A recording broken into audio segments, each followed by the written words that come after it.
¿Qué tal? Buen día, mis queridos alumnos. Es un placer saludarlos en esta plataforma, esperando que estén muy bien. Vamos a iniciar con la clase, con la exposición La escuela como institución social.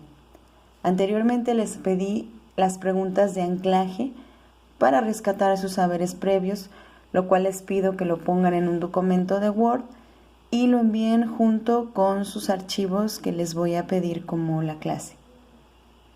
Ustedes también vieron el cortometraje de la técnica industrial número 3 y redactaron su opinión. Así que con esas preguntas y con esa opinión que tuvieron de este cortometraje vamos a iniciar la escuela como institución social. El proceso de socialización nos marca como un contacto e interacción con las demás personas. ¿Para qué? Para poder conocernos y comunicarnos entre nosotros cuáles son aquellas inquietudes, cuáles son aquellas actividades que nos hacen iguales o que también aquellas características que nos hacen diferentes. Esta socialización es una transmisión de pautas, normas, conocimientos y formas de vinculación. Lucía Moreau define a la socialización como el estado de un sujeto que le permite conocer, comunicarse y tener una conducta de interacción con el medio físico y social. ¿A qué nos referimos con el medio físico? Con la escuela, en este caso, pero también vamos a aprender qué es un medio social y acorde, obviamente, con la sociedad. Pero también constituye un proceso a través del cual un sujeto adquiere las pautas socioculturales de su entorno. ¿Cuáles son esas pautas socioculturales? Ustedes tienen como aparato social dentro de donde viven, dentro de su función social y familiar también, aquellas pautas que los van a tomar o que van a tomar del entorno. Hablábamos en días anteriores de la teoría de Vygotsky. Él se basa principalmente en el aprendizaje sociocultural de cada individuo, por lo tanto en el medio en el que se desarrolla. En este aspecto, esta teoría histórica de Lev Vygotsky hace referencia a que los procesos psicológicos superiores se originan en la vida social, o sea, en la participación del sujeto en actividades compartidas con otras personas. Esto es más o menos lo que la teoría de Vygotsky se centra en la socialización, en ese proceso histórico que el individuo se va formulando, que el individuo va adquiriendo conforme va pasando el tiempo social con las demás personas. Ahora bien, la escuela como aparato ideológico, ¿qué nos marca? Ustedes pueden apreciar aquí una imagen.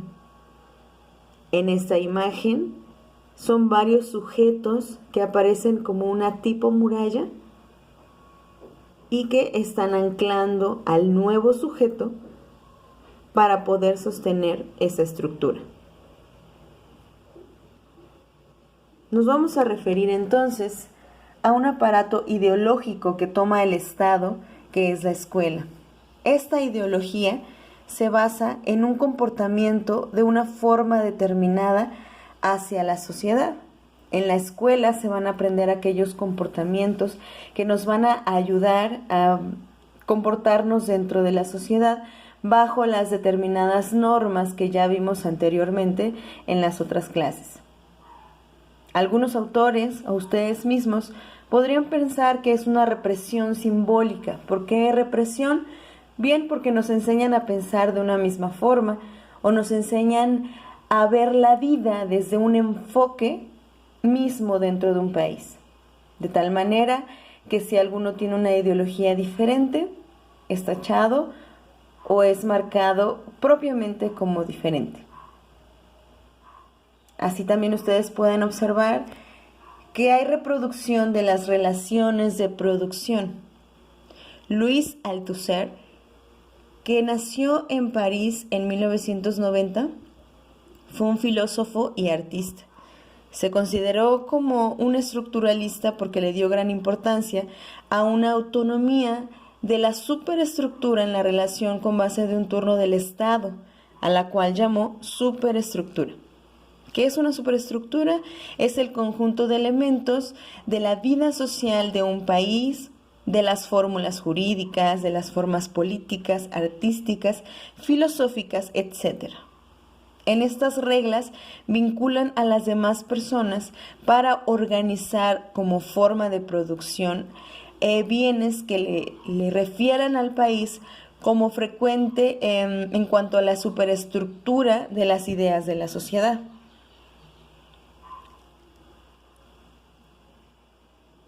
El Estado interactúa como un agente reproductor del dominio, reproductor de aquellas acciones que yo como Estado quiero que adquieran todos mediante el aprendizaje, mediante la educación, mediante el adiestramiento. Un aparato ideológico puede ser no solamente la escuela, puede ser la iglesia, puede ser la familia, algún aparato jurídico. Y ese cambio individual también lo buscan desde la forma colectiva. Pero sería inútil si no hay un cambio en la superestructura social. Es decir, la escuela junto con el individuo, junto con la superestructura social, colectivamente, buscan hacer que este aparato ideológico tome un Estado capitalista.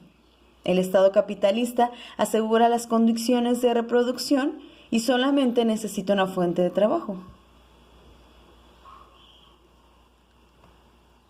Ahora bien, ¿qué se aprende en la escuela? Las funciones básicas como operaciones matemáticas, suma, resta, multiplicación, división.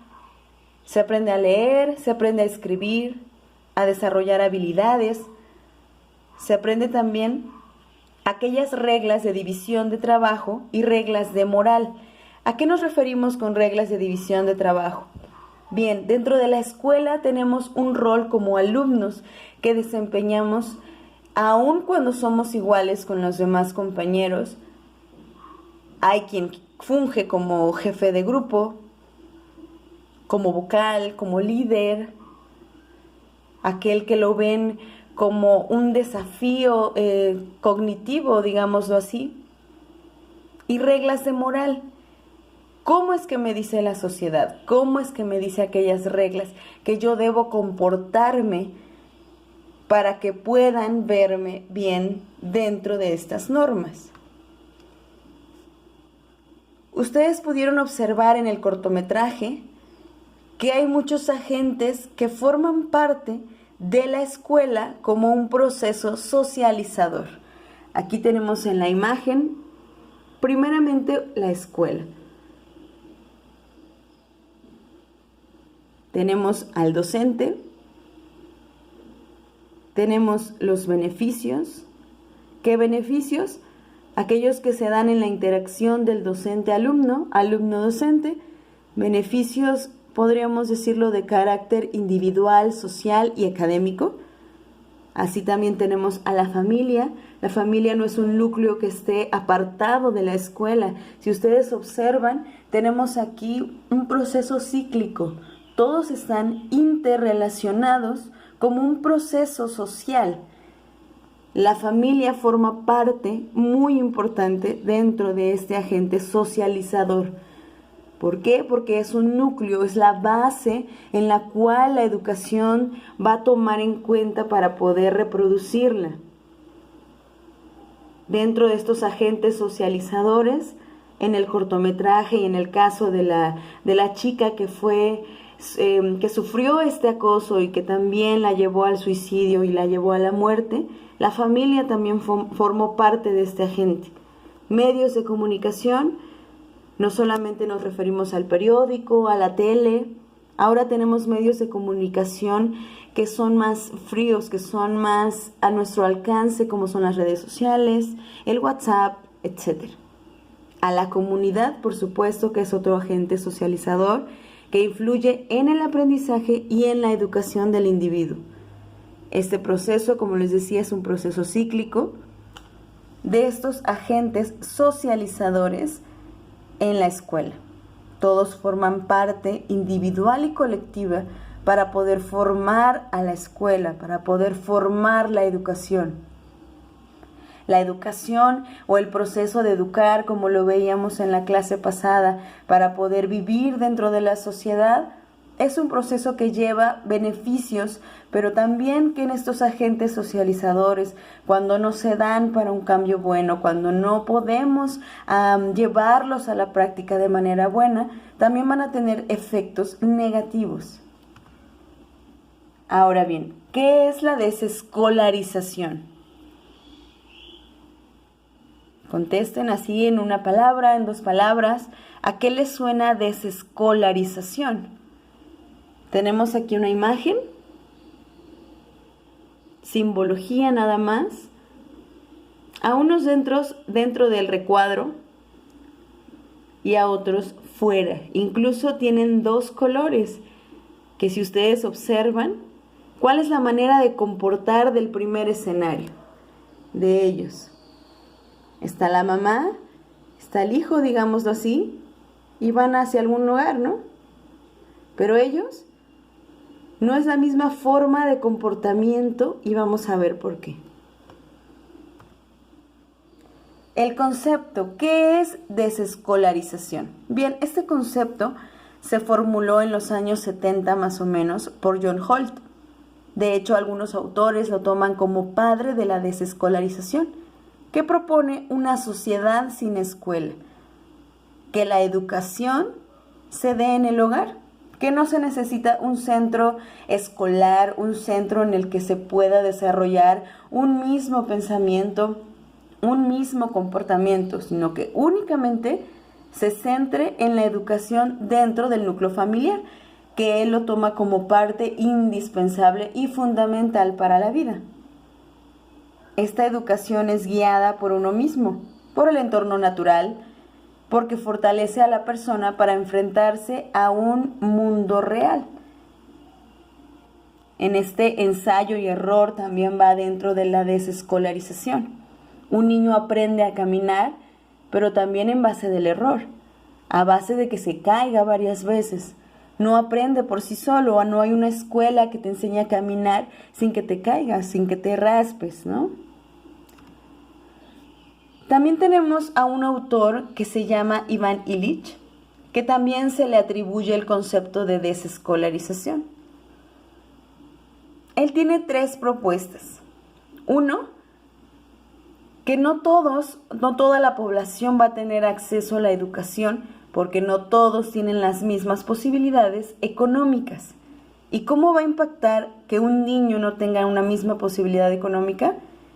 Que en la casa no haya libros, que en la casa no haya recursos didácticos, que en casa nadie le pueda apoyar para realizar las tareas escolares que representan un desafío para el niño. Por eso dice que los pobres o los niños pobres desertan del sistema a muy temprana edad, cosa contraria con aquellos niños que tienen la oportunidad de tener a la mano internet, de tener a la mano libros de texto y de tener recursos didácticos que lo puedan apoyar dentro de su aprendizaje. Por eso él decía que el aprendizaje es causal y no programado. No concebía el hecho de que hubiera programas de educación porque no hay programas para la vida, porque no hay programas que determinen con qué problemas o con qué situaciones te vas a enfrentar. No hay un manual, es como decir, no hay un manual para padres, ¿no? De procedimientos, incluso para el coronavirus no hay un manual. Por eso Ivan Illich decía o se centraba en que el niño lograra un autoaprendizaje. Por supuesto que hablar de un autoaprendizaje o de niños que también tomen la iniciativa para aprender por sí solos, como vemos en la imagen, requiere de disciplina, requiere de educación más allá de un conocimiento, más allá de un libro. Requiere que podamos, como educadores, poder adentrarnos hacia ese descubrimiento de la educación que un niño posee de forma innata. Un niño quiere descubrir el por qué el sol es amarillo, el por qué las flores son rojas. En ese descubrimiento va la desescolarización. Hay otro autor que se llama Gilbert de Landshire, que ha propuesto la idea de la desescolarización como una nueva opción pedagógica. Desde el punto de vista de este autor, el concepto no significa que eliminemos la escuela. Habla en cambio de permeabilizarla. ¿Esto a qué se refiere? Que haya un universo educativo, que no sea una institución centrada en lo cuadrado, en reglas que hay que seguir todos los días como hábitos, como normas, sino que más bien se enseñe o se tenga una visión educativa de enseñanza sin fronteras, sin límites. Muchas veces al niño, al alumno, al aprendiente ponemos límites y dentro del procedimiento en matemáticas, en español o en inglés o en alguna otra asignatura le ponemos límites. ¿Sabes qué? Hasta aquí, porque hasta aquí dice el programa, hasta aquí son mis evaluaciones. Sin embargo, esta desescolarización le da mucha importancia al mundo afectivo, al rol cooperativo de la familia y otros elementos extraformativos, como lo puede ser el descubrimiento, el aprendizaje por construcción, el aprendizaje sociocultural, etc. Ahora imaginen y díganme ustedes, ¿qué haríamos en una sociedad si no existiera la escuela? ¿Qué harían ustedes? ¿Qué harían los maestros? ¿Qué haría la sociedad? ¿Cómo nos regimos? ¿Existiría los niveles como tal, kinder, primaria, preparatoria? ¿Existiría la universidad? ¿O cómo ustedes proponen desde el punto de vista de la desescolarización que existiera un programa de educación? Por favor, respóndanlo dentro de la carpeta de evidencias en el formato de Word. ¿Qué pasaría en una sociedad sin escuela? ¿Qué propuestas podemos tomar de la desescolarización para inmiscuir en una opción pedagógica? ¿Qué harían ustedes? Bien, esto fue todo de mi parte. Les pido por favor que continúen con las actividades y cualquier duda, por favor se establezcan a las normas del Classroom que ya les dejé dentro de nuestro sistema en Sociología de la Educación. Un saludo y estoy pendiente de cualquier duda.